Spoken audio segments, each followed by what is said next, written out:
भगवान गौतम बुद्ध कौन थे? पूरी दुनिया को शांति, प्रेम, त्याग और सद्भावना का पाठ पढ़ाने वाले महात्मा गौतम बुद्ध का जीवन प्रेरणादायक है।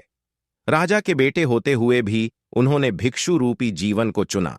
इनका जन्म लुम्बिनी में 570 ईसा पूर्व इक्ष्वाकु वंशीय क्षत्रिय शाक्य कुल के राजा शुद्धोधन के घर में हुआ था। उनकी मां का नाम महामाया था, जो कोलीय वंश से थीं, जिनका इनके जन्म के 7 दिन बाद निधन हुआ। उनका पालन महारानी की छोटी सगी बहन महाप्रजापति गौतमी ने किया। 29 वर्ष की आयु में सिद्धार्थ विवाहोपरांत एकमात्र प्रथम नवजात शिशु राहुल और धर्मपत्नी यशोधरा को त्याग कर संसार को जरा, मरण, दुखों से मुक्ति दिलाने के मार्ग एवं सत्य दिव्य ज्ञान की खोज में रात्रि में राजपाट का मोह त्याग कर वन की ओर चले गए। वर्षों की कठोर साधना के पश्चात बोध गया, बिहार में बोधि वृक्ष के नीचे उन्हें ज्ञान की प्राप्ति हुई और वे सिद्धार्थ गौतम से भगवान बुद्ध बन गए।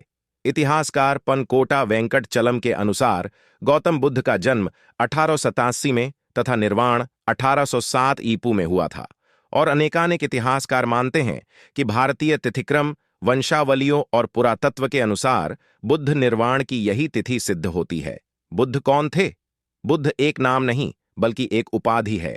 यह एक संस्कृत शब्द है जिसका अर्थ है जागा हुआ व्यक्ति। एक बुद्ध जिसके प्रति जागृत है, वह वास्तविकता का वास्तविक स्वरूप है।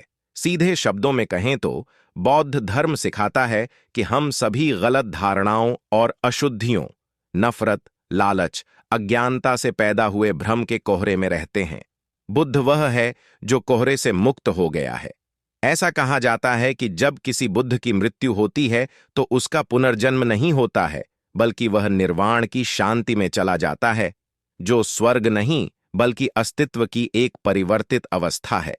अधिकांश समय जब कोई बुद्ध कहता है तो यह उस ऐतिहासिक व्यक्ति के संदर्भ में होता है जिसने बौद्ध धर्म की स्थापना की थी। यह मूल रूप से सिद्धार्थ गौतम नाम का एक व्यक्ति था जो लगभग 25 शताब्दी पहले अब उत्तरी भारत और नेपाल में रहता था। जब बुद्ध को ज्ञान प्राप्त हुआ तो उन्हें एक और बात का भी एहसास हुआ। जो उन्होंने देखा था वह सामान्य अनुभव से इतना परे था कि इसे पूरी तरह से समझाया नहीं जा सका। इसलिए लोगों को यह सिखाने के बजाय कि क्या विश्वास करना चाहिए, उन्होंने उन्हें स्वयं के लिए आत्मज्ञान का एहसास करना सिखाया। बौद्ध धर्म की मूलभूत शिक्षा 4 आर्य सत्य हैं। बहुत संक्षेप में, पहला सत्य हमें बताता है कि जीवन दुखा है, एक ऐसा शब्द जिसका अंग्रेजी में अनुवाद ठीक से नहीं होता है। इसका अनुवाद अक्सर पीड़ा के रूप में किया जाता है, लेकिन इसका अर्थ तनावपूर्ण और संतुष्ट करने में असमर्थ भी होता है।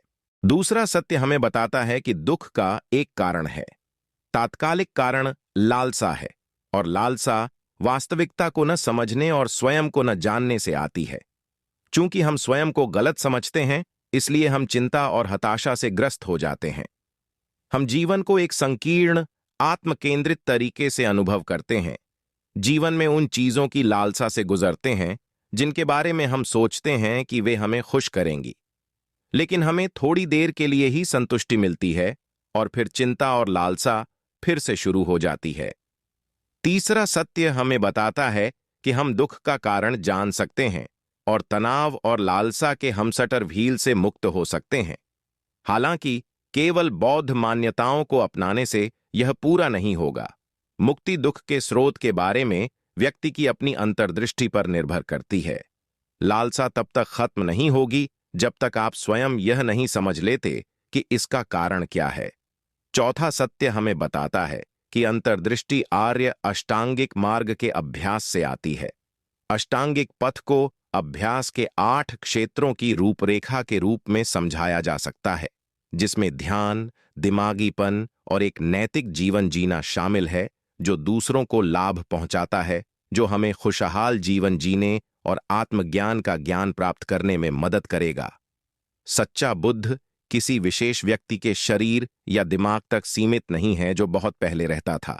जैक कॉर्नफील्ड कहते हैं, वह आज भी मौजूद हैं, शिक्षकों को शाश्वत स्वतंत्रता का मार्ग दिखाने वाले।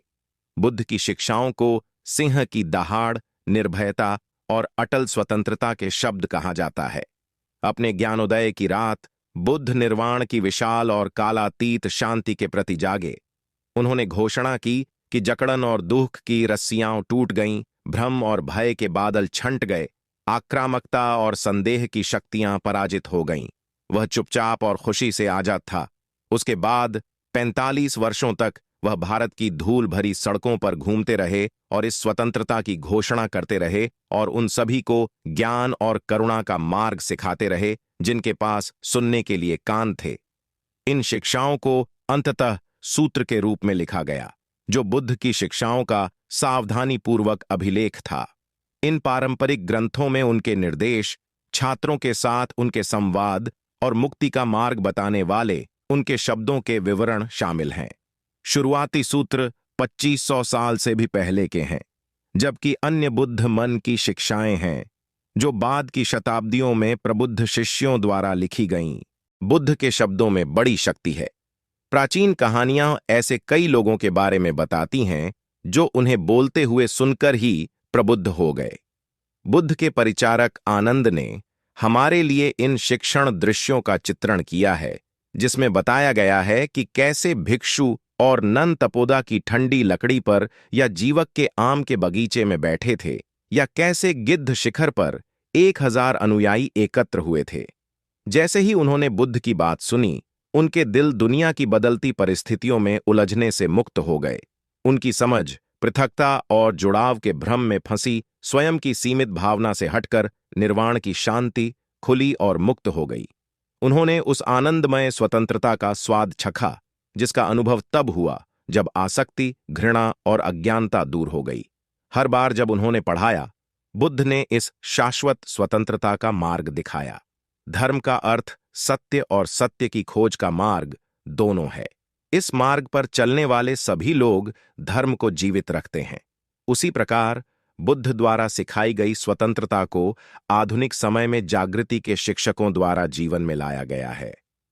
जब जेन मास्टर सुजुकी रोशी ने पहली बार शुरुआती दिमाग पर शिक्षा दी, तो सुनने वाले कई छात्रों के दिल अतीत और भविष्य से परे स्वतंत्रता के लिए खुल गए।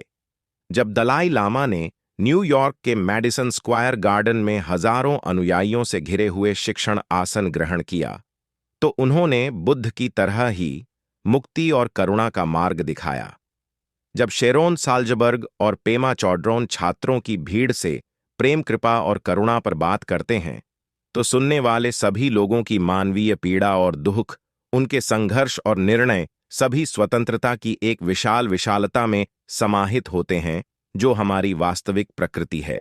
जो बात इन आधुनिक शिक्षाओं को प्रामाणिक बनाती है, वह यह समझ है कि सच्चे बुद्ध किसी विशेष व्यक्ति के शरीर या दिमाग तक सीमित नहीं हैं जो बहुत पहले रहते थे।